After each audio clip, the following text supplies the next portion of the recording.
Olá, seja bem-vinda, seja bem-vindo ao Educação e Tecnologias, que é um programa do PPGente, o Programa de Pós-Graduação em Educação e Novas Tecnologias da Uninter.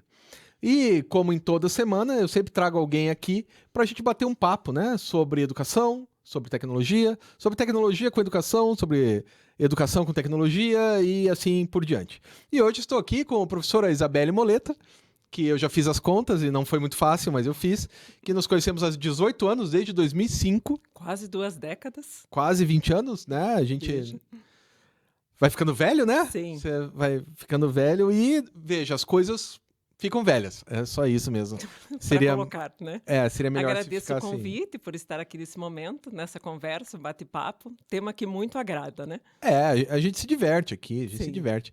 E eu sempre peço para todo mundo que vem aqui para contar como é que é a trajetória acadêmica. Porque é o seguinte, às vezes as pessoas, quando você dá aula, como eu tô dando aula no doutorado, então, olha, sou pós-doutor, parece que a pessoa nasceu pronta, né? Ali, né? E ali, Tudo ok. tipo assim, eu nasci pós-doutor já. Não só eu, mas meus colegas também, a gente nasceu pós-doutor. Não funciona assim.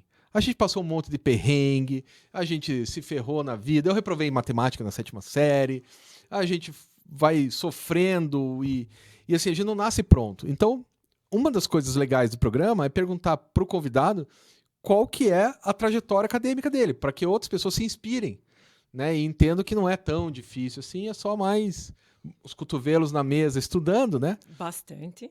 Do que nasci pronto. Então, como que é a sua trajetória acadêmica? Como foi? Olha só, a trajetória acadêmica, eu não estaria aqui falando de educação, porque lá no início dos primórdios, no ensino médio, na época 2º grau, eu fui atrás, né? Minha família também me apoiou para um técnico em processamento de dados, porque era a profissão do A profissão do futuro.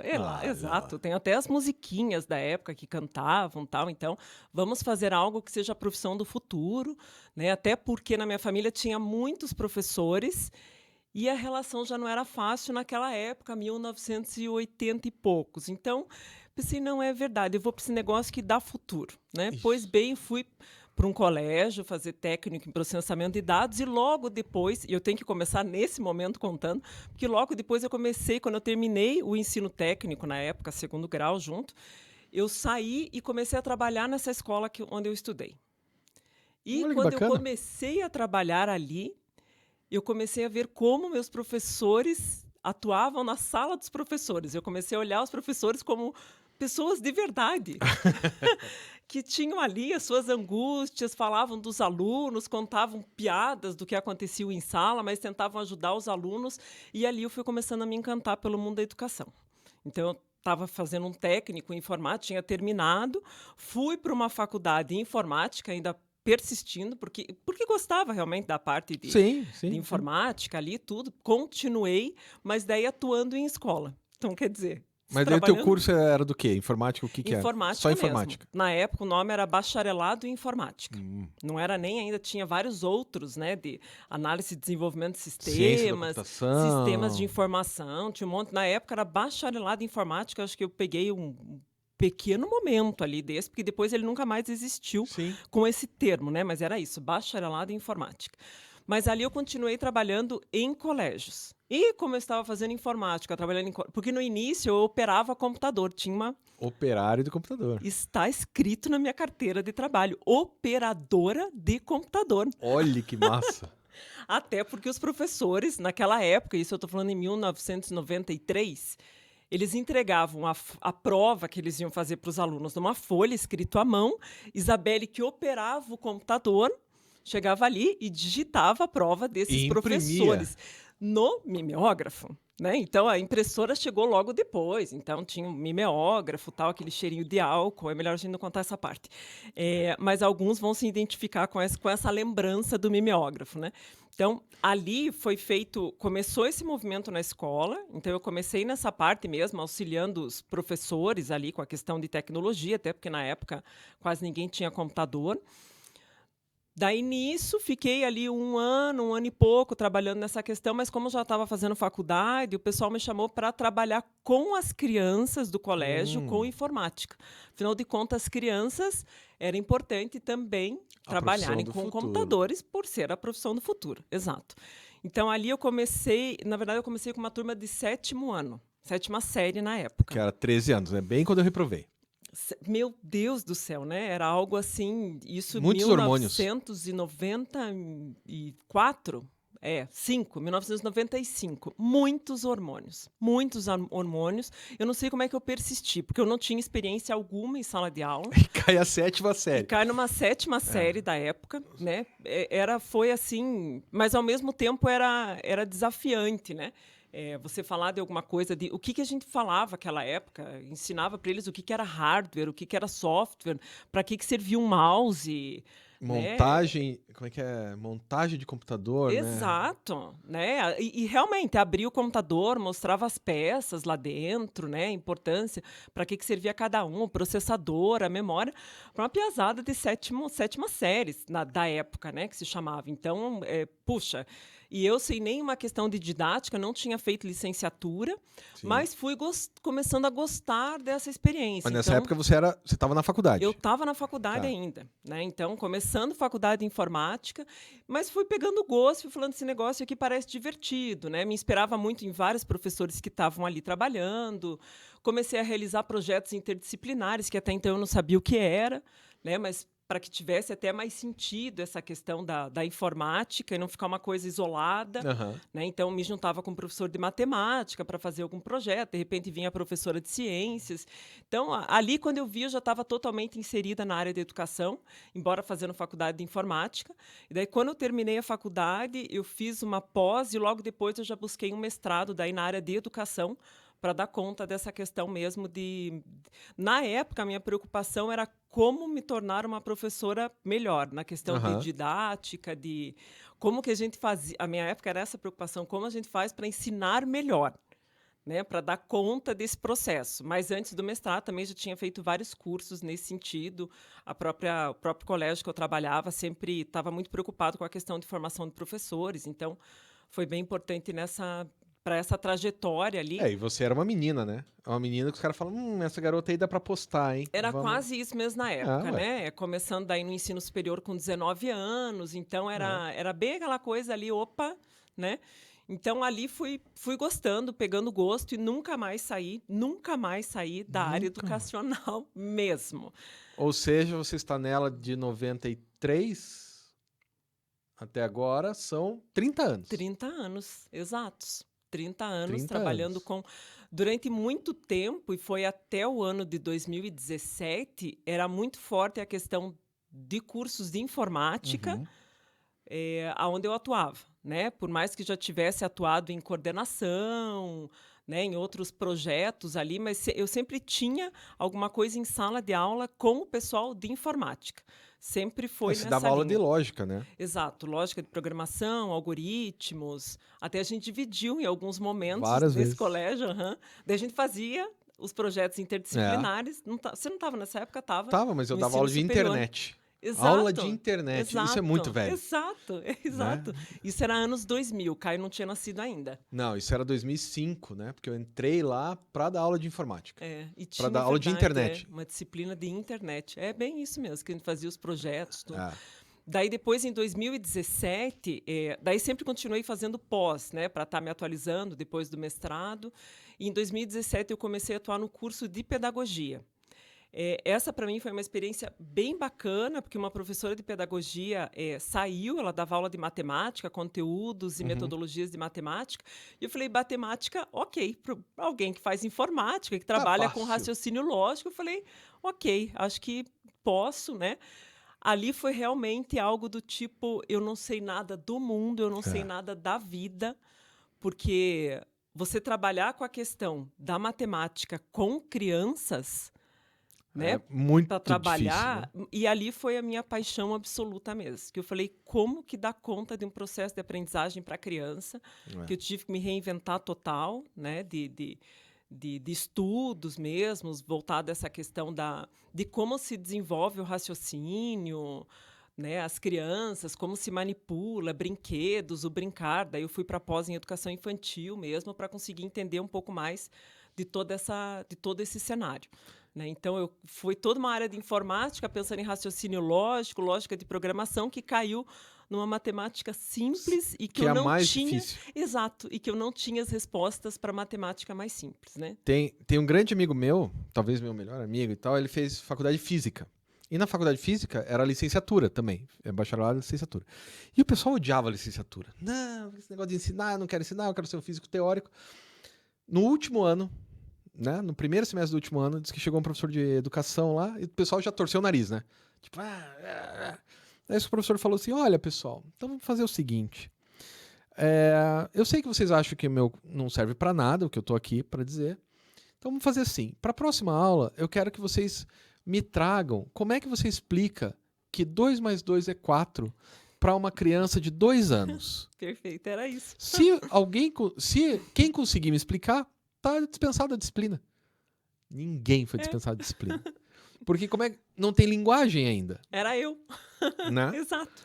Porque a matemática é uma linguagem, né? Sim. Tem uma coisa que eu sempre falo nas minhas aulas, assim, que é bem divertido, quando eu dou aula de semiótica, né?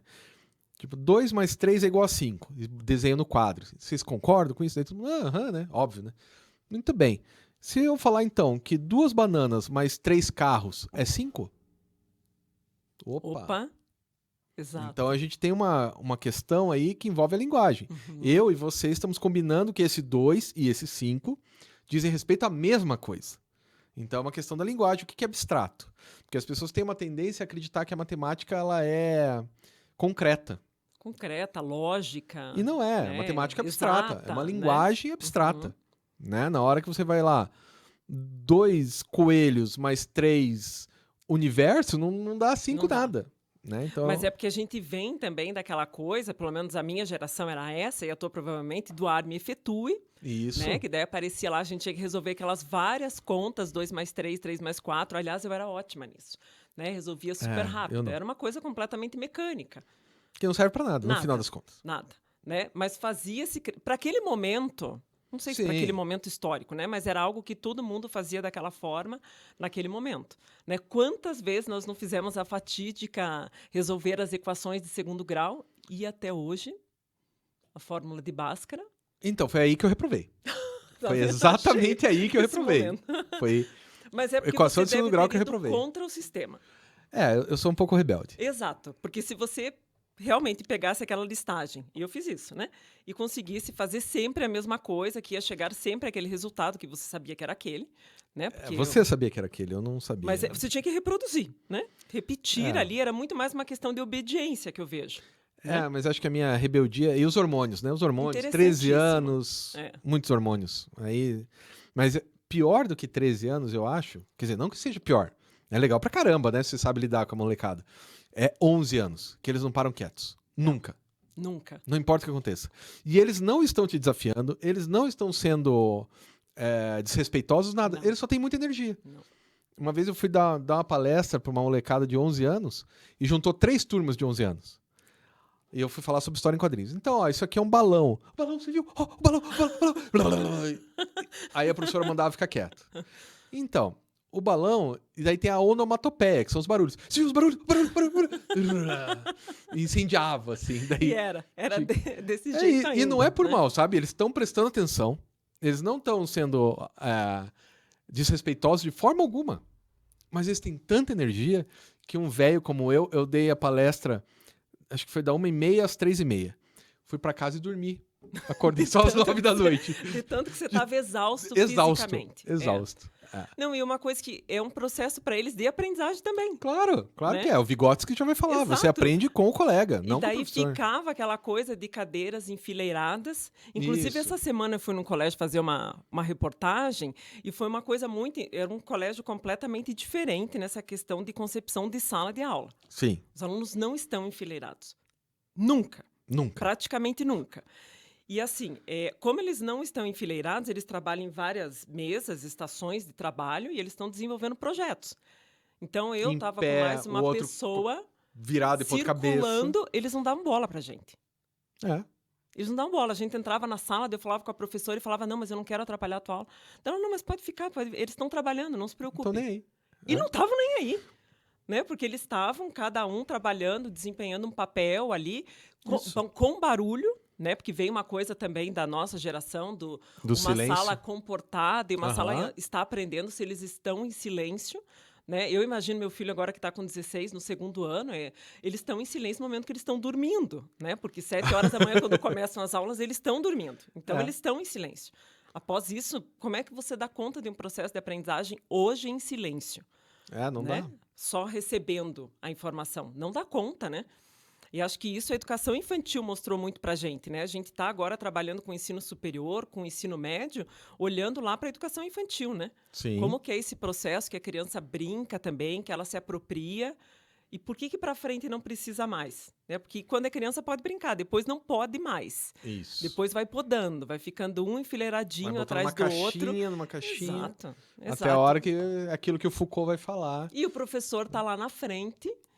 como único detentor do Único. saber. Por quê? Porque tem um vestibular pela frente, tem o Enem Isso. pela frente e vai perdendo todo o sentido que teve da curiosidade antes. Exatamente. Né? Depois a gente vê que tem uma quantidade de pessoas que nem chegam a entrar numa universidade, seja por questão poder aquisitivo, tudo, mas mesmo não quer, porque não se encaixa, não vê o porquê daquilo ali. A escola ela tem o poder de tirar a criatividade como poucas instituições. Consegue. Né? Ela tira a criatividade de muita gente. Ao longo do ano, né? É. Conforme dos anos vão passando, e a minha percepção até hoje é assim, quanto mais vai ficando, vai envelhecendo, eles vão deixando de ir, né? Isso. Para parque, né? Eu lembro que o Caio, quando estava no segundo ano, mais ou menos, ele ainda falava assim, não sei por que eles têm aqueles parques lá no colégio. Se a gente não vai mais em nada, a gente tem que ficar só dentro da sala. Pois é. Né? Então, até o primeiro ano ainda tem isso, depois não tem mais. É porque a gente tem que vencer, o professor tem que vencer Vencer o conteúdo. a Que apostila. é o problema do ensino formal, né? É o material didático que tem que dar conta. Se não der conta, as famílias vão falar que não está dando conta. E, afinal de contas, né, quando é uma instituição privada ainda, estou pagando e não estão dando conta. E o meu filho precisa ser o primeiro lugar. Esse é um outro papo, né? Para um vestibular, para passar num vestibular. Então, ele tem que saber todo o conteúdo. Porque é um outro problema de acreditar que o vestibular é um fim, quando ele é um meio para outra coisa. E qual é essa outra coisa também é meio complicado, porque se é um meio apenas para o mercado de trabalho também é muito pobre, assim, né? Você imaginar que você vai fazer uma faculdade apenas para trabalhar e não para ser um ser humano melhor. Desenvolvimento. Né? Mas será que nessa idade tem condições de entender nesse desenvolvimento? Porque agora, nessa idade, a gente fala isso. Não, né? mas a gente tem que cuidar dos menores, né? Sim, dos mais novos. Exato. Não, concordo. Como professores atuando dessa maneira, né? Mas eu, Isabelle, naquele momento dessa idade, eu também estava pensando em trabalho. Ah, é? Em ganhar dinheiro. Não. É mesmo? Eu tava pensando em ser um rockstar. Esse era meu foco. Como você me conhece há muito tempo, você sabe que isso é verdadeiro. E pensei que você ia falar que estava pensando em ser um pesquisador. Não, rockstar mesmo. Entendi, ok, tá. Senão eu falei, tô passando carão aqui sozinha, né, gente? Eu queria ser um rockstar e tal, só que não deu certo. Eu tava pensando em numa profissão, alguma coisa que desse condições, mas não é um nível ainda que tá pensando em ser não que não quisesse ser uma pessoa boa, né, um ser humano melhor, mas não tinha isso tão forte, né? Isso acho que é o papel da educação e do próprio professor de estar construindo, debatendo sobre essas questões com os alunos, né? Acho que um problema da educação hoje, no século XXI, onde a gente está, é que a educação, não só a educação, o mundo está preparando as pessoas apenas para serem consumidoras. Nada mais do que consumidoras. Então, sem visão crítica alguma, eu vou comprar, se eu me engajo em alguma causa, seja ela qual for, a forma de eu me engajar é comprando. Se eu me engajo em alguma coisa, a forma é não comprando de tal fulano que é contra a minha ideia. Então, tudo eu consumo, tudo é dinheiro, tudo. E cadê o resto, né? Isso é uma coisa que me preocupa bastante, assim. Né? E é muito forte até por conta das redes, né? Exatamente. Do acesso que eles têm ali direto, o tempo inteiro ali, focado que é só consumo, nas redes, consumo. Consumo. Seja esse consumo financeiro, capitalista e tal, seja o consumo da própria rede. Sim. Você fica ali, porque afinal de contas, se a rede é de graça, o produto é você, né? É você que tá dando dinheiro para eles. Quanto mais você rola aquela barrinha lá no TikTok, no Instagram, mais dinheiro você tá dando para o TikTok, Eu li para um o livro de um Facebook. amigo meu que fala sobre isso. Pois é, Rodrigo Otávio dos Santos. me disseram que ele escreveu um livro sobre isso. Exato, falando dessas questões, né? E hoje eu acho que cada vez mais com essa questão da inteligência artificial, mesmo que você não esteja em busca de comprar algo, porque se você Isso. mencionou comprar algo, vai aparecer para você, mas mesmo que você não esteja em busca, vai aparecer coisas Sim. que você nem imaginava que você queria, mas vão aparecer e enquanto você não dá aquele clique ali, elas não param de sair, né? E sabe que O assim, algoritmo mesmo, né? lá na Uninter a gente ganha um presente de aniversário todo ano. E é sempre uma coisa meio padrão, né? Porque é para todos os funcionários e tal. E esse ano é um guarda-chuva, o que é bem útil. O meu, Sim, inclusive, tá na sala da Curitiba, Uninter, aham. né? É bem útil. E teve um dia desse que tava chovendo e naquele dia eu tinha ganhado o guarda-chuva e falei, putz, me dei bem, né? Aí entra um outro professor, entrei com ele no elevador, né? E ele tinha acabado de comprar um guarda-chuva. Falei, olha, um guarda-chuva. Dele, comprei o guarda-chuva. Falei, pô, eu ganhei o guarda-chuva da Uninter agora, meu aniversário. Dele, não, mas meu aniversário é só em novembro. Então eu vou ganhar meu guarda-chuva só depois. Não, mas pô, legal teu guarda-chuva. Ponto. Cheguei em casa, abri meu Instagram, guarda-chuva, por apenas... É chocante, né? E assim, não tava mais chovendo, né? Exato. É chocante. Então, É algo de. E só escutando mesmo, né? só escutando, porque a gente tava Estando conversando ali. no elevador, não tava mexendo no celular nem ele. Ia ser uma conversa de quanto tempo o elevador? 2 minutos, no máximo, pra subir do Rápido, 0 até o pronto. 3? Já apareceu. Né? Complicado, complicado. Porque cada vez mais a quantidade de redes, cada vez de redes sociais mesmo, para que a Isso. pessoa permaneça ali. E quando permanece numa posição pacífica, né? Opa, Tanto que para crianças hoje, educação infantil já é fato, né? Tipo, não precisa. isso. Não Demurger tem fala isso motivo, muito bem, né? né? Exatamente, do tipo, chega agora. Né? Deu. Agora até o momento ainda não tinha tantos estudos, né? Agora a própria neurociência já traz muito embasada essa questão, tipo, para o cérebro é uma situação pacífica. A criança não está se expondo. Eu escutei de uma professora esses dias, da parte de neurociências, ela estava falando, inclusive, do dever de casa, e ela falava, vamos dar dever de casa para as crianças, pensando em educação infantil, que elas brinquem, que elas Isso. saiam Na rua. saiam de dentro de casa, vão para a natureza, Descalças. de preferência descalças, e que elas durmam. Isso. Durmam, de tarefa de casa, o sono. Né? Mas não é necessário telas. Né? Telas para essas crianças, não. A gente já fica em telas na questão da TV, né? Que acaba tendo nas casas, as crianças estão ali. Então, mais essa tela do celular, não há necessidade. Né? Porque é uma questão de vício mesmo para o cérebro. Sim. Né? Mas a TV que a gente tem hoje é diferente da TV da nossa época também por uma outra razão. A TV da nossa época ela era desinteressante pra gente, porque a gente era criança. E a gente tinha De outras coisas manhã- para brincar. De manhã até tinha programação infantil, mas se você ficasse em casa à tarde, você ia ver o quê? Jornal? Ia ver... Sessão da tarde. Então, mas... Não, isso era pra mais criança, adolescência, não né? era. Para criança não, era de manhã só. Hoje a criançada pega Netflix, qualquer HBO horário. Max, qualquer horário e tem o que elas querem ver.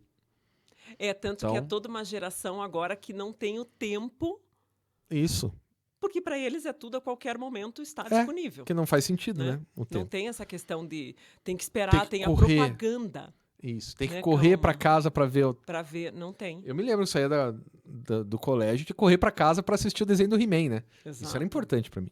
E hoje não tem mais. Por outro lado, eles têm outras coisas muito mais legais hoje, né? Mas é uma diferença que, pra quem tá na nossa faixa etária, assim, entre, sei lá, 40 e 60, tem que fazer um esforço pra entender.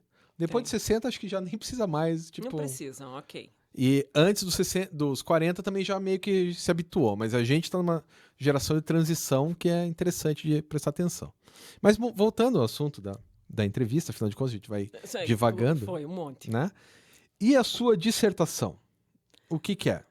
A dissertação do mestrado Foi lá na PUC, né? Foi na PUC. Foi tratando dos cursos superiores de tecnologia, né? Na época, inclusive, estava muito forte, nos dias de hoje até, né, bem amoadinho, né? Foram Bem acabando, amoado. né? Mas eu acho que teve uma coisa ali que eu gostei muito do estudo, até porque na época, cursos superiores de tecnologia já se pensava que eram só cursos de informática, né? Então já veio aquele entendimento acerca de tecnologia. É outra coisa. Exatamente, né? Que a tecnologia está lá no papel, está num Isso. lápis, né? Então, de todos aqueles cursos de tecnologia que existiam no momento, e uma coisa bem interessante nesses cursos era a prática pedagógica que era trabalhada. E você estava lá, na mesma faculdade, a gente trabalhava na época, e que a gente teve a possibilidade de criar coisas diferentes. Sim, sim. Né? Eu saiu dessa coisa do enfileirado do tradicional, né? Então, peraí, você não é obrigatório que você tenha que fazer uma prova com os seus alunos. Né? Não, A você gente não tinha muita precisa. liberdade, né? Que Exato. já é Então, difícil para ali, e ter. mesmo no estudo de mestrado, mesmo nesse sentido, né? Porque a gente falava muito em competências naquela época, isso era 2002, 2003, falava-se muito sobre o assunto, mas a gente não entendia muito bem o que era aquilo. Parecia que, peraí, para trabalhar por competência, então não pode ter prova. Mas por que não pode ter prova? Né? Isso, O que a gente tem que entender, o que é essa. Que hoje está muito forte a competência por conta da BNCC, né? Mas na isso. época não tinha nada. Mas é porque a Nesse. galera que criou a BNCC agora é a galera que estudou com você.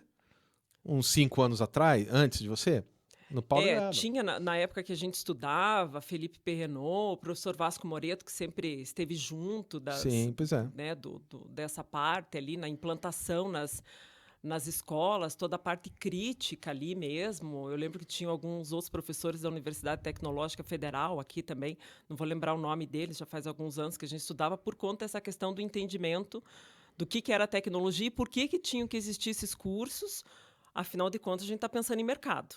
Né? O Sim. que era esse mercado, o mundo do trabalho, né? E para formar de maneira crítica e não alguém que simplesmente vai lá apertar um parafuso no mercado de trabalho, porque era uma questão nesse sentido, né? Então, para isso, era interessante que, peraí, não quer dizer que você tem que trabalhar toda uma filosofia, mas que você tenha que ter opções na hora de tratar com esses alunos da avaliação de maneira crítica mesmo. Sim. Né? E de maneira crítica quer dizer não respondendo uma prova com questões que ele já sabe onde encontrar.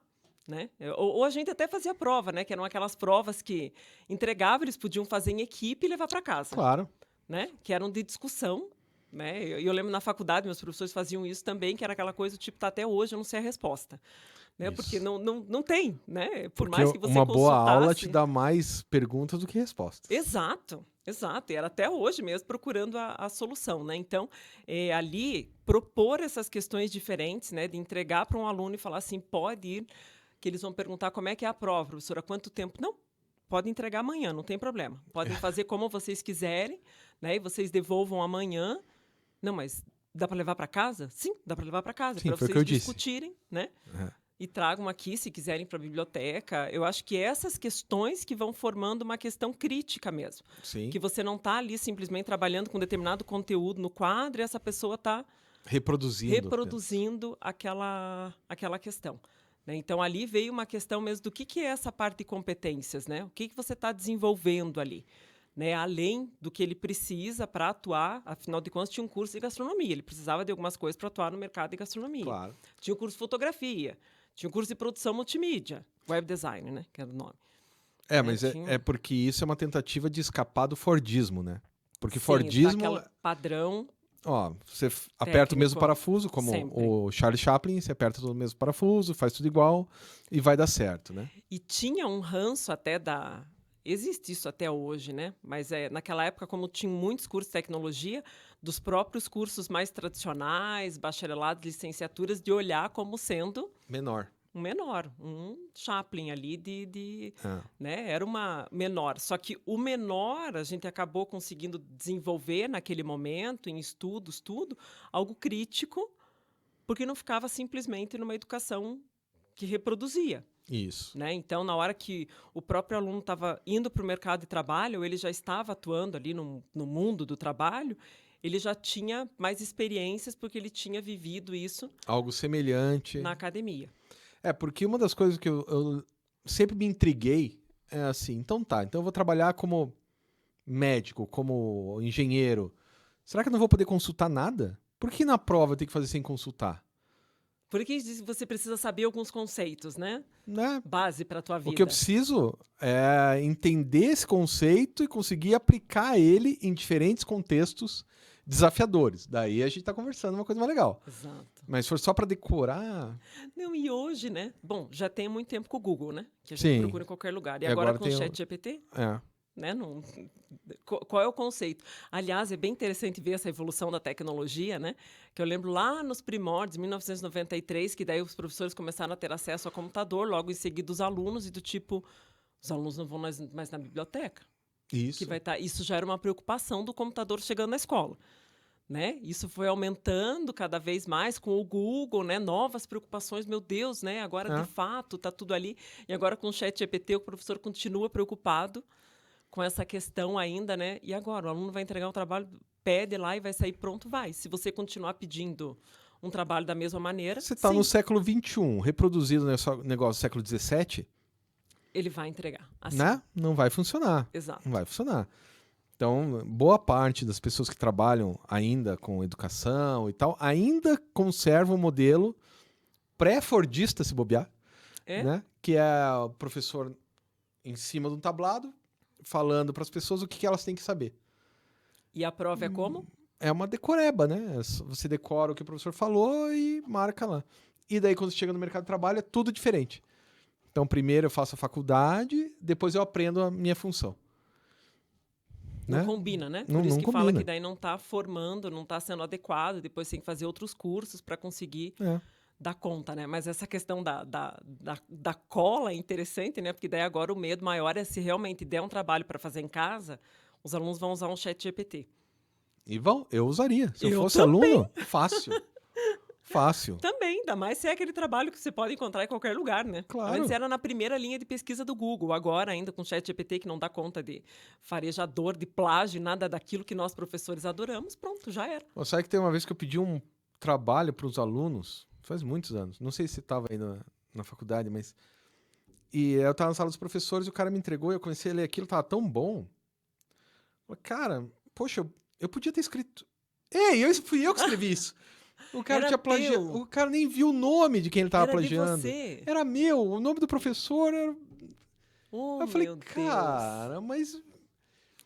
Poxa, e aí Nem você olhou, não viu que era. Não viu Aí que você era me eu. obriga a te Meu Deus, reprovar, não, daí né? é demais, não dá, né? aí não dá, né? Não, e dos professores agora, dos alunos nessa questão da cola, de trazendo algo que já esteja pronto, que o chat GPT produz, entrega numa perfeição?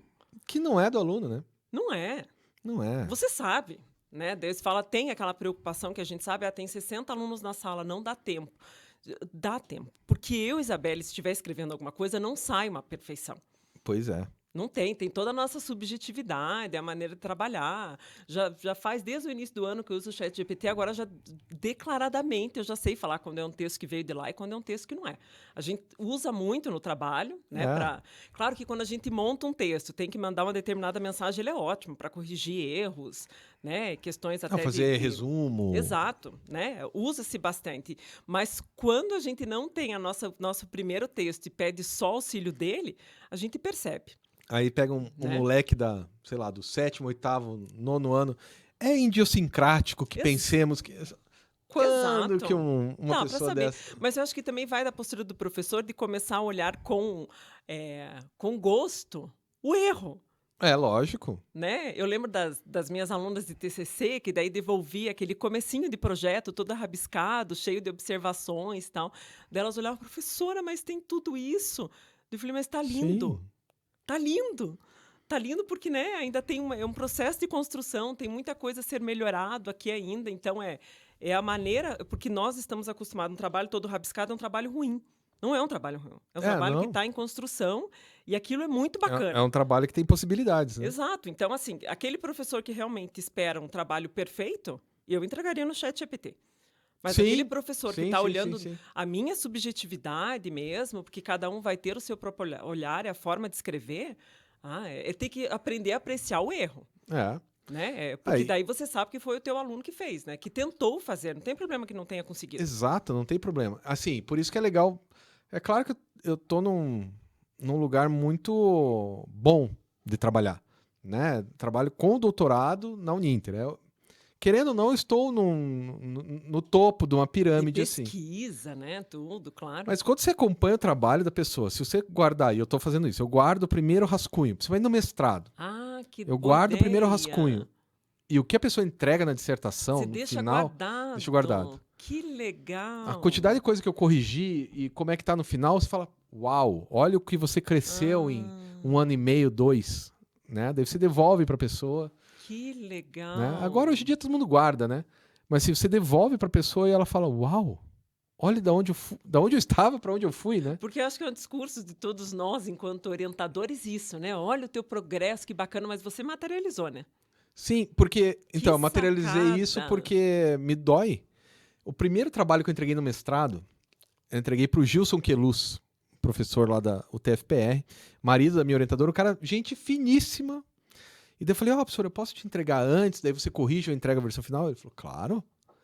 Fale comigo. Aí entreguei, ele falou, fale comigo na quarta-feira. Ele ria do meu trabalho, de tão ruim que tava.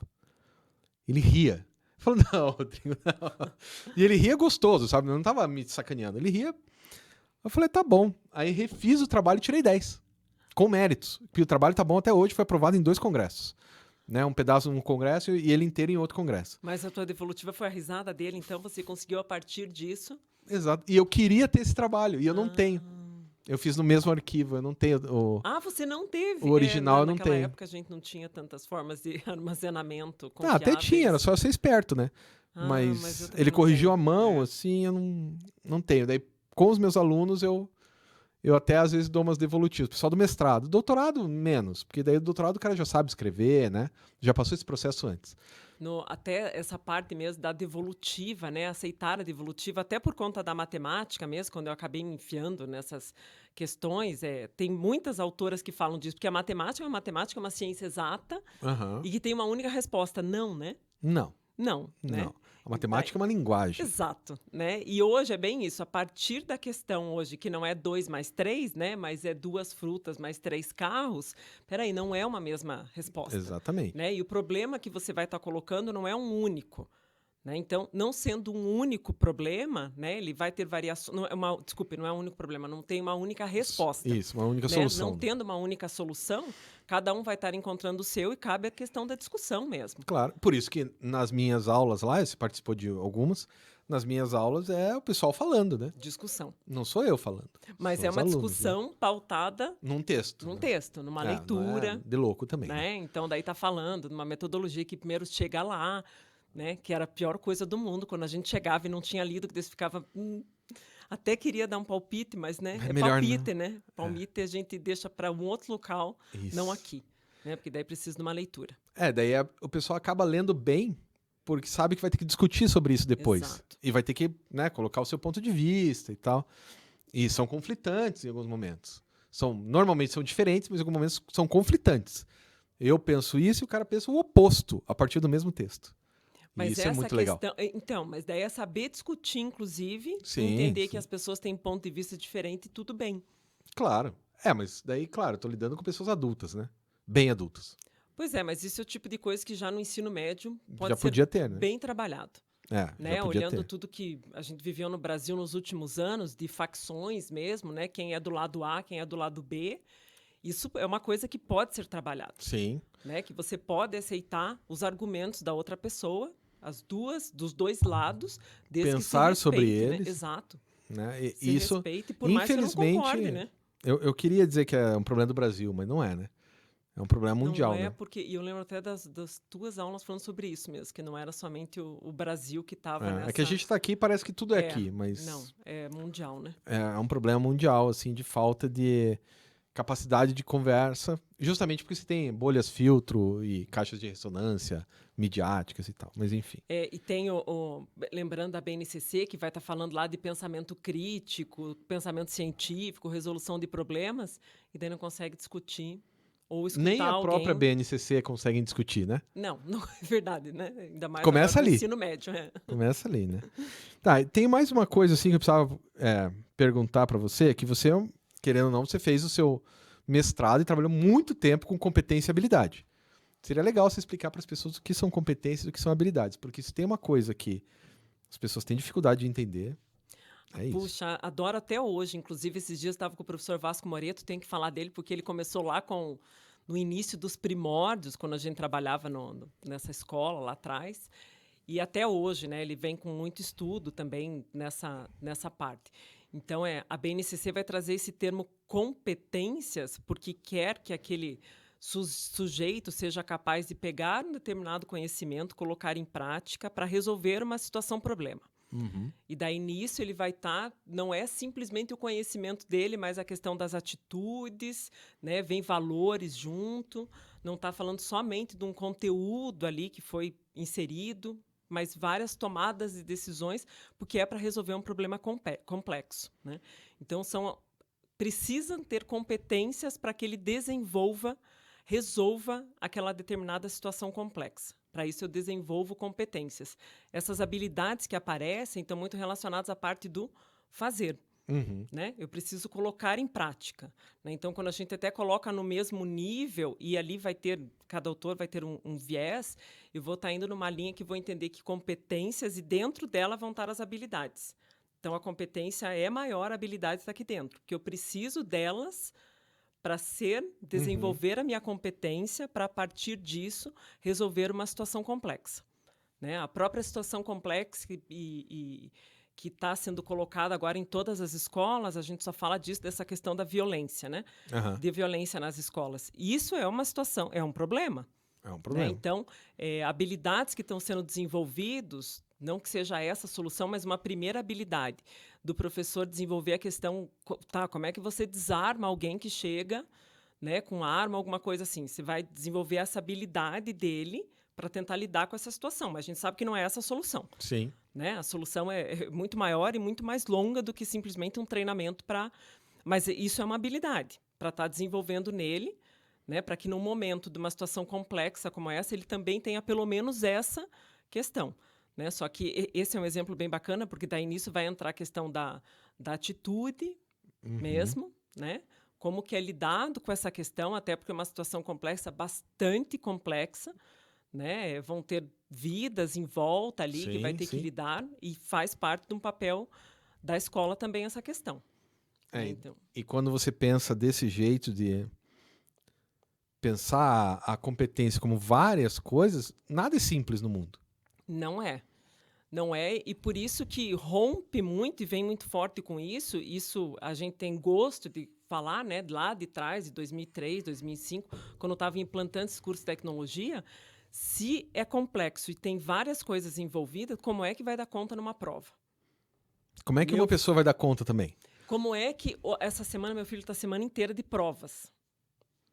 As provas são bonitas. Se olha, eu pego as provas ali, são provas bem elaboradas, tem situações, problemas realmente, mas resolvendo individualmente, cada um a sua. Não quer dizer que não possa ter isso, né? Pode ter. Né? De vez em quando ter alguma situação ali, né? Uma provinha, mas normalmente é o marco da escola, né? A semana de provas ali. Isso não vai desenvolver essa competência de ter, porque não é sozinho. Né? Não é sozinho que se desenvolve, né? A competência vai estar falando desse tripé, né? Do conhecimento que tem que ter, da habilidade e do ser, da atitude, né? A atitude a gente não desenvolve eu e a Isabelle sozinha. Vou estar desenvolvendo com alguém. Né? Prova disso são as crianças na pandemia, né? Que não aprenderam. Que aconteceu? Criança em idade de alfabetização não foram alfabetizadas. Porque já diria o Vygotsky lá no comecinho do século XX, faz 100 anos, falava, olha, as crianças aprendem com outras crianças, não é apenas com o professor. Sim. Né? A linguagem não se desenvolve sozinha. E a linguagem não se desenvolve olhando para uma tela e escutando a tela falar, porque a tela não está gesticulando para você. Né? Você não está vendo sons como emitem. Exato. Então e não tem o amiguinho. O amiguinho é fundamental. Vou usar um termo aqui, nem sei se a gente pode usar, mas para as tretas, né? Para que aconteçam aqueles conflitos. Que nem uma mãe, quando tem filho pequenininho, você não quer que aconteça, não quer que aconteça a mordida, não quer que aconteça... Mas vai acontecer e precisa acontecer. Isso. Né? E vão para a escola depois, né? Quando foi acabando a pandemia, os adolescentes foram voltando para a escola. Tô falando de adolescentes por causa do meu filho, foram voltando. Uma alegria da face da terra voltar para um presencial? Porque eles estavam com saudades do professor lá na frente do conteúdo? Não. Lógico que Eles não. estavam com saudades, né, Ah, da lógico que galera, não. Lógico que não. pô, a alegria, né, Eu nunca faltava aula. Eu também não. Eu odiava Exato. ter aula, mas eu nunca faltava. Exato. Teve. Eu nem sei se eu devia falar, mas agora eu vou falar. Teve uma vez que eu faltei aula, eu tava gripado mesmo, tava doente, assim, não pude ir pra aula, porque eu não faltava aula. Eu gostava de ir pra aula. E no dia que eu faltei, colocaram uma barata no livro da professora. E eu não vi essa cena. Gente, Isso me dói até hoje, porque eu não vi isso. Eu queria muito ter visto. é tipo, cada vez que você faltava, você perdia alguma Perdia, coisa, né? perdia o que tá acontecendo ali, né? E não era aula, né?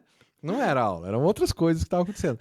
Pensando nessa questão do adolescente, acho que é bacana contar até para exemplificar a tal da situação complexa, né? O meu filho tinha uma determinado final de semana uma festa para ir, mas ele teve um febrão grande. Era muito raro ter febre, mas teve um febrão durante a noite, né? Aí você fica, opa. Né? Com febre, tudo.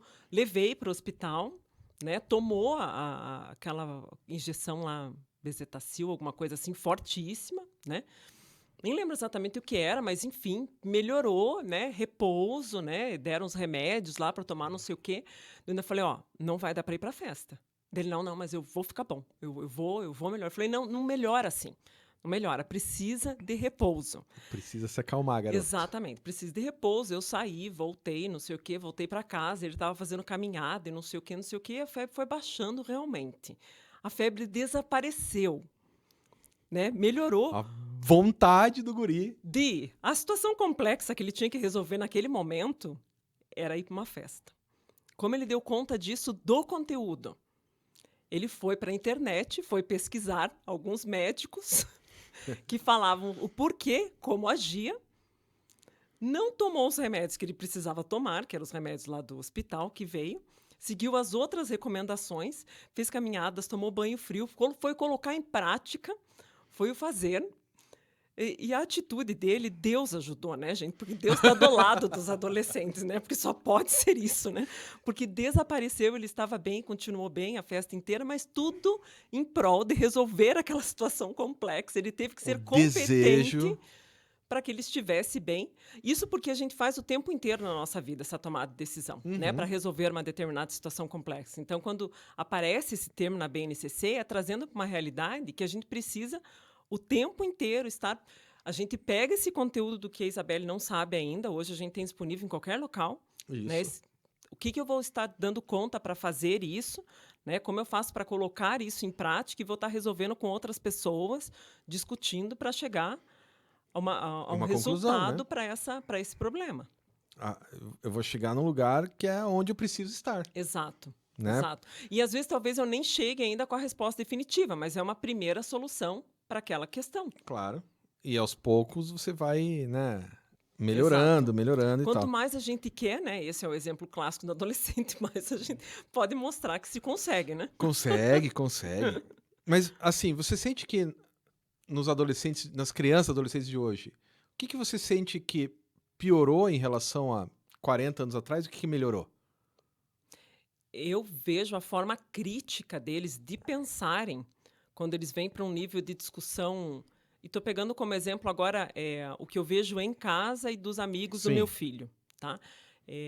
Eles, quando estão estudando, quando estão se preparando, estão fazendo um trabalho, eles discutem muito mais, eles têm opiniões diferentes e eles estão em cima de estudos, eles olham muitos vídeos, eles sabem quem são os professores que têm aquilo que eles estão buscando, eles pesquisam muito mais pensando em celular, não em livro, né? Claro. Em celular e tudo que tem ali, celular, computador, notebook, questões assim.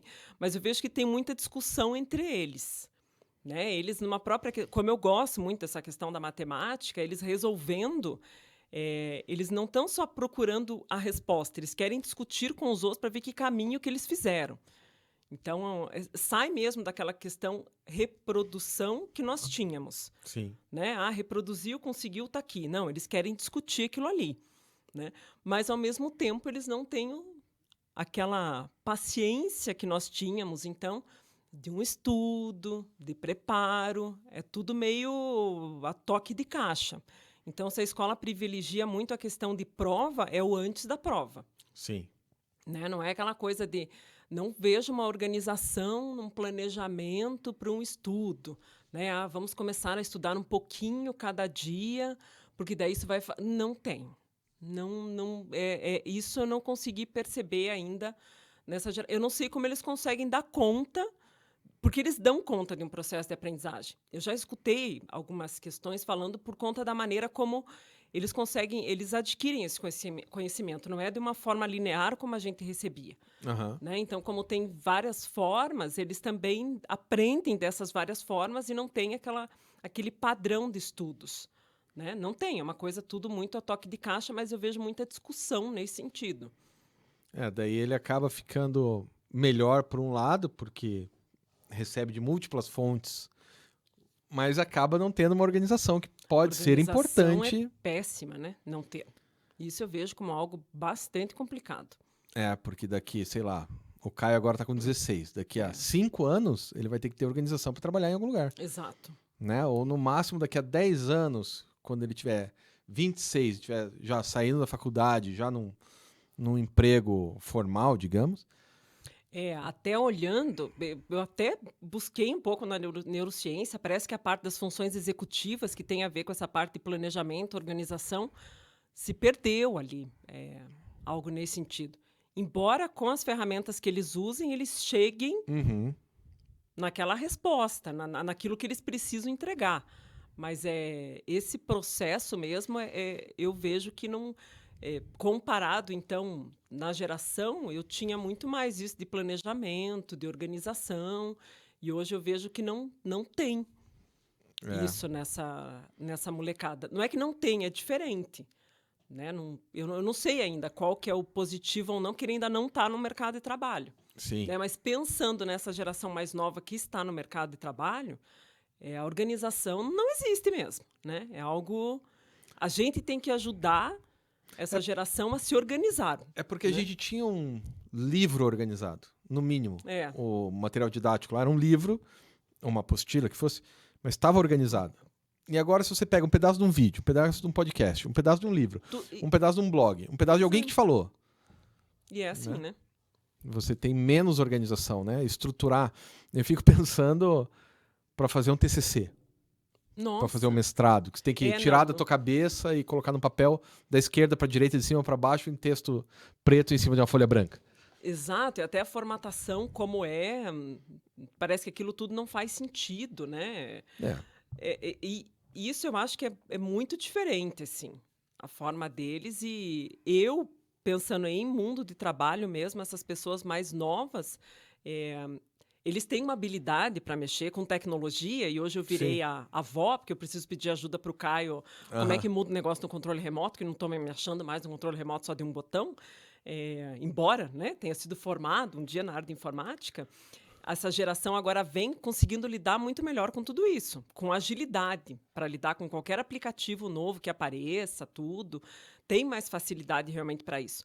Mas uma organização de entrega, que a gente precisa ter entregas, né? A gente tem que ajudar o planejamento e organização dessa molecada. Eu digo, pessoal de 20 anos ali, tranquilamente, a gente tem que sentar do lado e lembrar, e ticar. Né? E falar assim, peraí, então vamos fazer um caderninho? Não quero no caderno, quero no celular, quero no aplicativo. Pode. Não tem problema. Mas precisa. Isso não...